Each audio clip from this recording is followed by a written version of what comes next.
So, good day kapatid! So, for today, meron tayong atinan na event. Ito ang tinatawag na Siklistang Pilipino Thanksgiving Ride. So, yan, nakita na natin yung ilan sa mga tropa at si paring Del Bulledo, the biker wannabe. So, the usual thing, kita-kita muna tayo sa McDonald's Arcobia at nandyan ang tropa. Halo-halo yan. Nandyan ang mga siklistang Pilipino, siklistang Pasigueño, Cafe Jackers, Kappa Jackers, Pasig, Team Assorted, marami pang iba. So, tingnan nyo na lang, nandyan din ang Arcobia Boys at ang iba pang mga tropa na talagang magjo-join in lang for the ride. May mga bata rin dyan. At eto, si Sir Jack, ang head ng Cafe Jackers, mga mahilig magkapiyan sa McDonald's, mga patrons at suki-suki na. So, hindi pa natin alam kung saan ang ruta at sino ang dapat kausapin, pero syempre, dapat makita mo na natin sa video kung sino-sino ang magpa-participate. Yan ang Arcobia Boys. So. At nandyan din si Kyrie at si best friend Norman, si super sakalam Norman natin ng KB92 Brothers. At yan, makakasama pa rin natin pa ang iba pang mga siklista at iniimbitahin din natin na mag-join in na rin itong si biker wannabe sa atin, no? So, ewan ko lang kung magjo-join in siya, pero mukhang Pasig lang talaga daw ang gagawin niya. Pero the usual thing, picture-picture hindi mawawala. Andyan ang ngiti, andyan ang saya. Kaya pag sa Arcobia, umaga pa lang, ngumingiti ka na. Hindi mo makukuha yan kung magmumukmuk ka. Sa bahay lang, nako, baka puro lang problema. At dito sa Arcobia, kasama ang Cafe Jackers at Kappa Jackers, sure, panalo. Ang ngiti. Okay, sige. Father, Panginoon, dinakalang kami sa araw na ito na sana'y nanagpupunta na kami matungo sa inyong tahanan. Panginoon, gabayan niyo ang bawat pamilya ng nandito ngayon. Lord, salamat at nagkaroon kami ng pagkakataon ng makasama dito sa Siklista Pilipino. At gabayan niyo po rin sana ang namumuno sa Siklista Pilipino. Panginoon, sana po maging maganda, maayos ang samahan ng bawat isa. Iwasan po sana natin ang magkaroon ng hindi pagkaunawaan sa bawat isa. Manatiling maganda at maayos ang samahan. In the name of the Father, the Son, the Holy Spirit. Amen. Rome, tatanong ko lang, paano ba ruta natin ngayon? Good morning. At saka una pala, what's the purpose of this ride? Ang ating pong ride na ito ay ginaganap taon-taon. So ngayon po ay nasa pangalawang taon tayo bilang pagdiriwang at pasasalamat na rin sa pangalawang taon ng pagkakatatag ng Siklista Pilipino. So pagkatapos po nito, magkakaroon tayo ng misa ng pasasalamat at blessing ng bike diyan po sa San Antonio Abad Parish Church, diyan sa May Bunga. Ang ruta po natin dito sa C5, kakanan tayo sa Calle Industria, tapos kanan ulit tayo ng Amang Rodriguez, kakaliwa tayo sa East Bank Road, and then kanan tayo doon sa F. Legazpi, kaliwa ng Market Avenue, so Caroncho Avenue. Pagkatapos medyo magre-regroup tayo sa Pasig Elementary School at para i-welcome tayo ni Konsehal Eric Gonzalez. And then sa may si Raimundo, kaliwa tayo sa Estela Maris. Pasok tayo sa San Antonio Abad Parish Church. Na doon magkakaroon ng misa at blessing ng bike. At refreshment na rin pagkatapos ng misa. Yun, okay. Thank you, Sir Jerome. Pero salamat. One more thing pala, sir, would like to ask, ano ba talaga ang advocacy ng siklistang Pilipino para sa mga tao, siklista, or even mga regular people? Message mo po. Mabuti po't na tanong nyo yan. So ang Siklista Pilipino ay isang rehistradong samahan ng mga bikers na nagsusulong ng ligtas na pagbibisikleta, ganun din sa protection ng ating kalikasan, turismo, nagamit ang bisikleta. So mga emergency response, yan po ay mga ilan lamang sa aming advokasya. upang maisulong ang pagbibisikleta sa ating bayan. Okay, maraming salamat Sir Jerome. At you. Sir Jerome pala ang leader or head ng mga siklistang Sa Pilipino Pasig. sa Pasig. So marami pa palang chapter to. Opo, Ayan. nationwide po itong siklista Pilipino. Okay, thank you Sir Jerome. Mag-umpisa na tayo habang di pa mainit. Delikado na pag uminit ng sobra. Tama ka. Thank you Sir Jerome. Salamat, sir. At ayun na nga, nakausap na natin si Sir Jerome. Siya ang head ng Pasig chapter ng Siklistang Pilipino and they call them Siklistang Pasigueño. At nag-umpisa na nga ang ride. Based sa ruta na sinabi sa atin ni Sir Jerome, dito tayo nag-umpisa sa C5. Paikot yan ng Pasig hanggang makarating dun sa San Antonio Abad Parish Church at Stella Maris para magkaroon tayo ng Thanksgiving Mass, konting salo-salo, at kasama na rin ang bike and bikers blessing. Woohoo!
At eto na guys, nandito na tayo sa Market Avenue.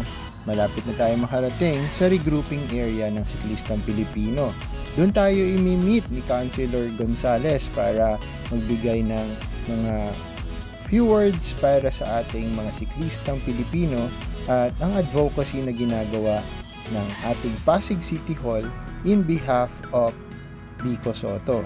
So doon mag-gather tayo kasi ang hirap din talaga pagsama-samahin lalo na kung medyo matraffic, napuputol-putol yung line. Kaya kung minsan kala mo tapos na yung line pero meron pang mga kasunod. Kaya tingnan mo, naputol yung line kasi nagit-git na ng ibang mga sasakyan, ng ibang mga siklista na nakasama doon sa Teleton. May batchmate pa ako na si Rafi. Rafi boy. Yes bro, ang daming pasamay pre. Hindi magagawang pigilan niya mga yan. Yan, schoolmate ko siya nung time na nasa Rosario Elementary pa ako. At sabi nga natin, di maiiwasan na meron pa rin pasaway hindi lang sa mga motorista, maging sa mga kasama dito sa grupo kasi hindi maiiwasan minsan ma-overtake or may hinahabol, hindi natin alam kung bakit, di ba? O kaya sabihin na natin, naaalangan. At nang ma-regroup na uli ang mga member ng Siklistang Pilipino, doon na tayo nagkaroon ng gathering para sa mga few words and messages coming from our counselor, Attorney Gonzales.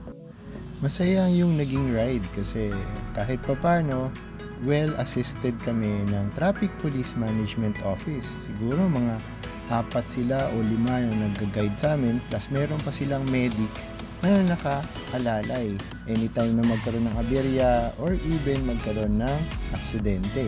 Naging handa. So, the good thing about Siklistang Pilipino, it is something na well-organized activity.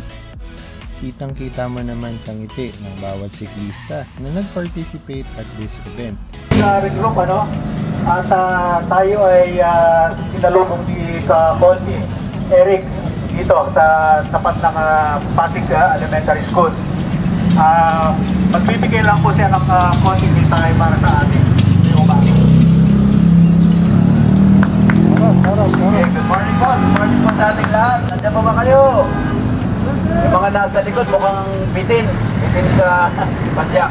Good morning po, Councilor Eric Gonzales po. Sa ngalan po ni Mayor Vico, ni Vice Mayor Dodot at yung mga kasamahan ko po sa Council.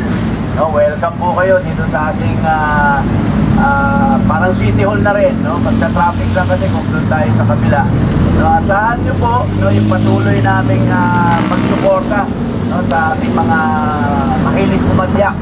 No, yung ordinances natin sa bike lanes, yun po mga programs natin, mga batang sa lingkulas, nandiyan pala.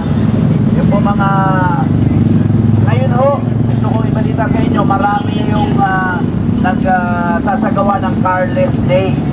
No? Yung dati, ito hong every Sunday, dito pagka napasyal kayo, mga bata, mga apo nyo, anak ninyo, ito hong kahabaan ng karoon ko ng tutong side. Buong day po ng Sunday, Carless Day po ito. Pati rin po yung Subilang, pati rin po sa Ortigas. Ito po yung pagsisimula natin sa grassroots, yung mga bata pa lang natuturuan ng mag-bike, no? Pero anyway, siguro asahan niyo po yung patuloy nating suporta, no, sa ng mga pumapadyak, no? Ako rin po, enthusiast po ako ng bike, no? At alam ko po yung nararamdaman nyo, alam ko po yung sitwasyon ninyo. Kaya bilang konsyal nyo, yung mga ordinances and resolutions na pwede natin maipasa, no, ay bukas po ako. Kaya I congratulate our officers, our organizers, no. Sana patuloy. Ito yearly na to, yearly na tong ride natin, blessing ng Pasig Bikers natin, no, through Siklista Pilipino, no. Tapos mamaya po may pa-breakfast ako doon. Dadalhin ko sana rito, bawal pala magtagal doon. Doon na lang po tayo after ng mass. Meron po ako konting pa-breakfast para sa ating lahat. So muli po, no, ingat tayo, enjoy tayo, stay healthy. No, stay healthy po, kailangan po natin ito. Ito rin parang pangtanggal rin natin ng stress. No, itong kapatid ko, everyday biker nga ito si Raul. No? Smile naman dyan. Saan yung makikita yan? Kaya, Ingat lang po, God bless sa ating lahat. Asahan niyo po, nandyan lang po yung office ko sa 7th floor ng City Hall. Kung ano po matulong natin sa bawat isa. Ako rin po yung committee chairperson on health. Ngayon, aside from fighting, baka may mga kapitbahay kayo o kaibigan, medyo hirap sa buhay, na hirap on health, no? Mga medical needs nila. Ilapit nila po sa opisina namin para po matulungan. Muli po, good morning po sa lahat. Tuloy-tuloy padyak lang po tayo. Kita po tayo sa blessing po natin sa Stella Maris. Good morning po. Good morning po sa lahat.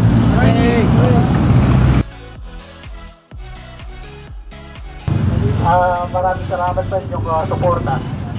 Bilang pagtanaw po ng aming pasasalamat ay meron po kaming certificate of appreciation na gusto ibigay sa inyo ngayong umaga.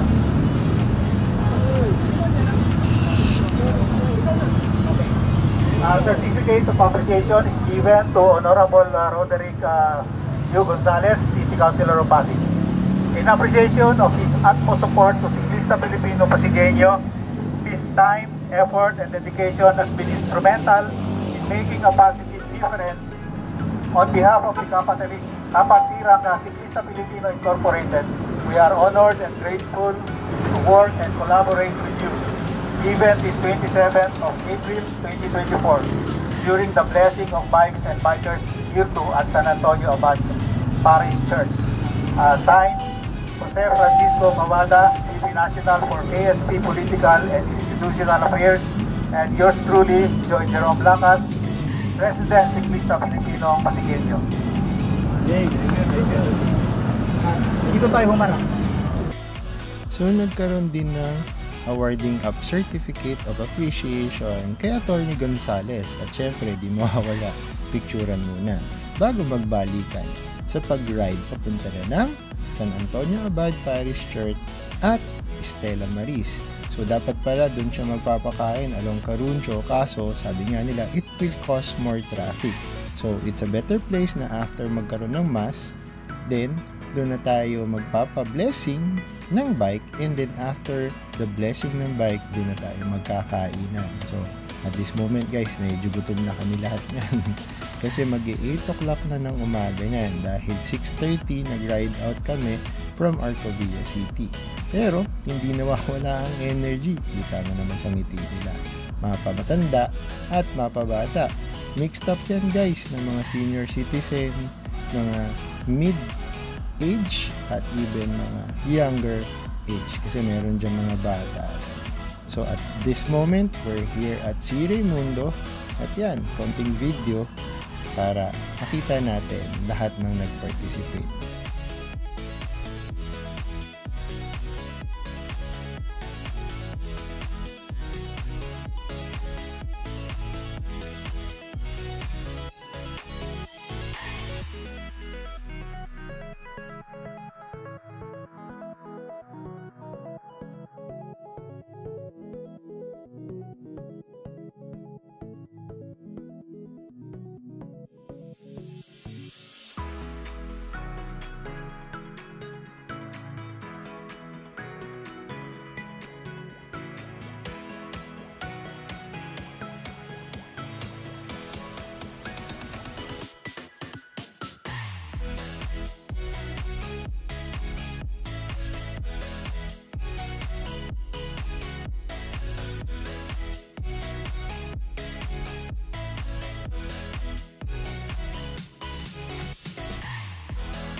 Ama naming mga pangyarihan, lagi mong lubusin sa aming pagdiriwang ang pagganap sa pagkabuhay ng anak mong mahal. Upang ang mga minarapat mong sa binyag magbagong buhay. So parang binyagan talaga, kita mo naman. Parang mga ninong-ninang itong mga katabi ko. At yan, sumunod na si Consi. dun sa mismong event area kung saan magkakaroon ng blessing ng mga bike at ng mga biker at magkakainan kami na munting salo-salo sa mga napag-ambagan at at the same time sponsor din yan. Ayan na si Father, nagbe-blessing na sa mga bike.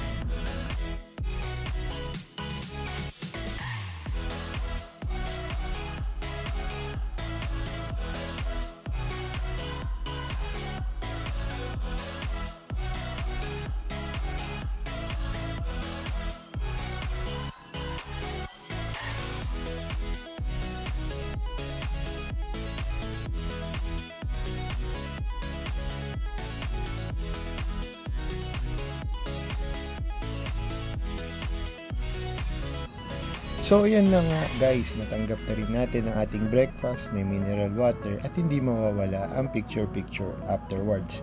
Dumiretso na rin kami ng Arcobia para i-claim yung hat na napanalunan natin dun sa game ni Mang Berto. Pitikeros yan from Pasig. So follow nyo rin po siya for more event and for more exciting prizes. This is Kappa Jackers. Join us on our next vlog. Woohoo!